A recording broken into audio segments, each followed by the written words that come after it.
Everyone, ये awareness video उन tax payers के लिए है जिनके पास एक बार फिर 131(1)(a) के नोटिस आए हैं रिलेटेड टू 80 जीजीसी डोनेशंस। अब वो लोग कंफ्यूज है कि वो अपना केस फाइट करें क्योंकि उनके पास सारे प्रूफ्स हैं, बैंक एंट्री है, डोनेशन की रिसीट है, रजिस्ट्रेशन सर्टिफिकेट है, या फिर ITR फाइल करके अपनी डोनेशन को सरेंडर कर दें। तो यहाँ पर मैं आपको एक छोटा सा अपडेट देना चाहती हूँ कि अगर आप 131(1)(a) आने के बाद या मेल या SMS आने के बाद जहां पर आपको ऑप्शन दिया गया है ITR फाइल करने का, वो आप फाइल नहीं करते हैं, आप चाहते हैं कि जब भी नोटिस आएगा आप नोटिस के अगेंस्ट फाइल करेंगे क्योंकि आपके पास सारे डॉक्यूमेंट्स हैं, तो यहाँ पर मैं आपको कन्वे कर दूं, देखिए आपका राइट है, तो आप अपनी असेसमेंट प्रोसीडिंग्स के अगेंस्ट फाइट कर सकते हैं, अपील में जा सकते हैं। बट वहां तक जाने से पहले एक चीज मैं आपको बता देती हूँ कि अगर आप ये सोच रहे हैं कि आने वाला जो आपका केस लगने वाला है तो वो सिर्फ और सिर्फ इस 80 जीजीसी की डोनेशन की एंट्रीज तक ही लिमिट रहेगा, तो आप यहाँ पे गलत सोच रहे हैं।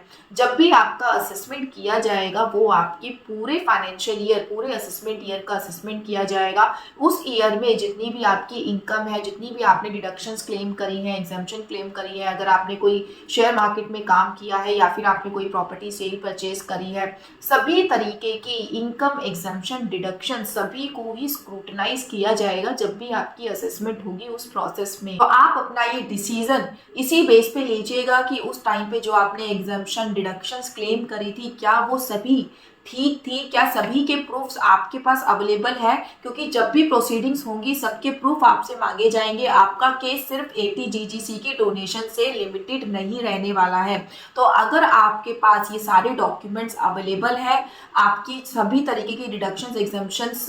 जेन्युइन थी, अगर आपने कोई प्रॉपर्टी सेल करी थी और वो प्रॉपरली उसको आपने रिटर्न में दिखाया है, या फिर आपकी कोई शेयर मार्केट की इनकम थी वो आपने प्रॉपरली अकाउंट फॉर करी है, अगर आपको लगता है आपकी रिटर्न 100% ठीक थी, सिर्फ डोनेशन की एंट्री की वजह से आपकी बुक्स खुलनी चाहिए, तभी आप असेसमेंट के लिए आगे बढ़िएगा। नहीं तो ऐसे केसेस देखने को मिले हैं जिसमें डोनेशन की एंट्री का अमाउंट इतना नहीं था, बट जो अदर डिडक्शंस, एग्जम्पशंस या फिर जो फिक्स एसेट्स की सेल परचेज की गई है वो इतना अमाउंट है कि वो ऑब्जेक्शनेबल है कि अलाउ होगा या नहीं होगा।